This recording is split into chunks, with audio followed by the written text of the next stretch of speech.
All right, man.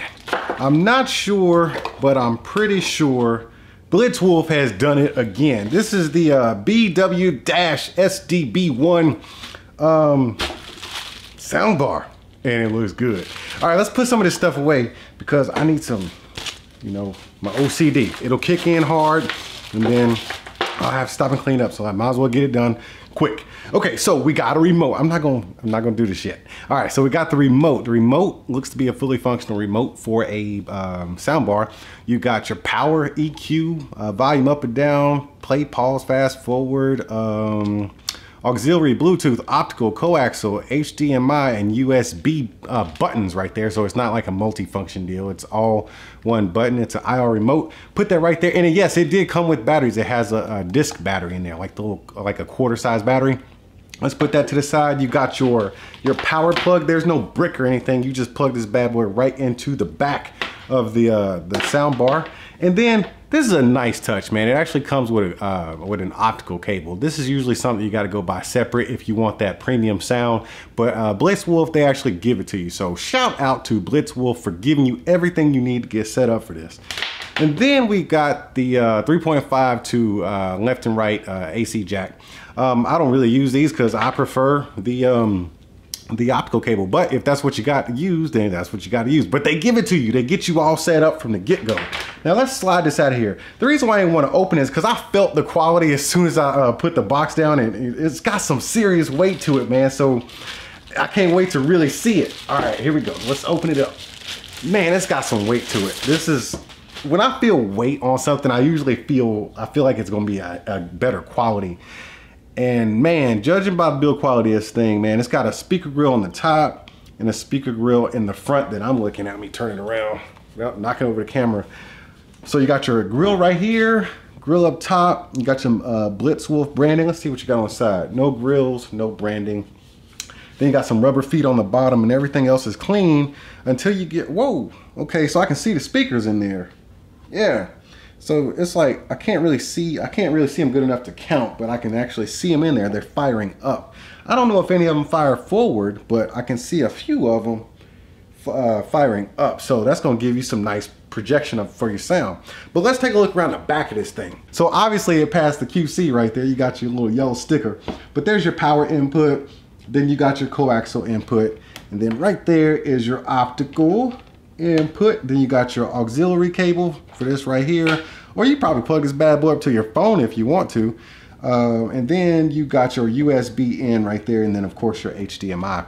So you can plug this directly into your TV via HDMI, or you could plug it directly into your TV or sound, or like other sound system stuff via optical cable. And then you got your coaxial there. I do not see a subwoofer output, so thumbs down for that. But this thing seems to be of some really good build quality.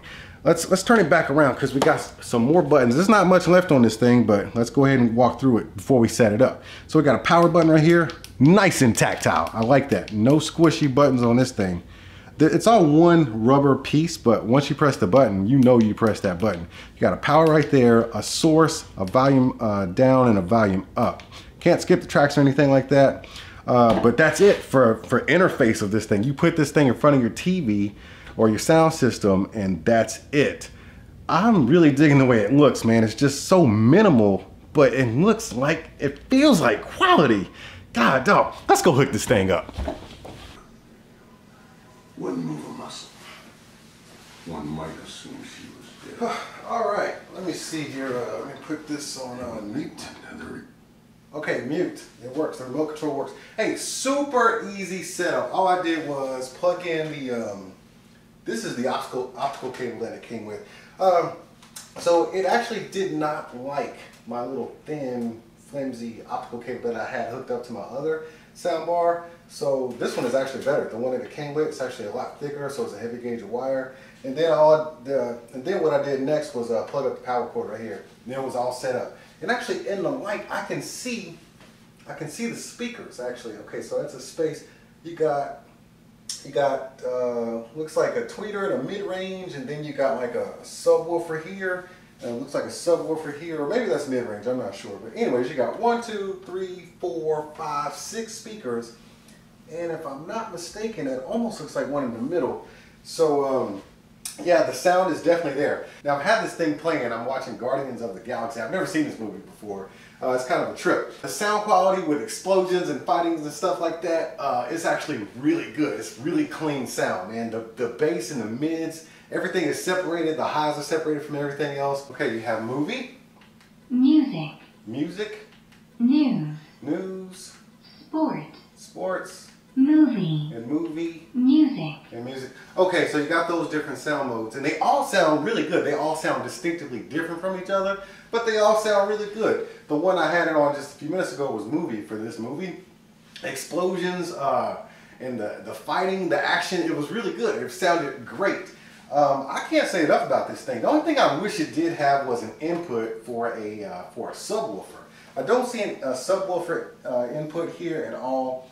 Maybe with the Coaxial, I'm not sure, but I think the Coaxial is just its own mode because it has it right here, and once you switch to a different mode, you don't get the sound out of there. So yeah, the only thing I think this thing is missing is a subwoofer for a little more bass. It actually packs a good amount of bass, but it's a sound bar, so the bass doesn't come from behind you or underneath like bass actually should, but it actually does a good job of projecting the sound up and out. That way you feel like you have a good surround sound. This is a well-built, I'm gonna tell you, it's well-built. It's a well-built surround sound sound bar. I'll definitely give it a thumbs up. I'm actually really impressed. I was not expecting this much out of this sound bar.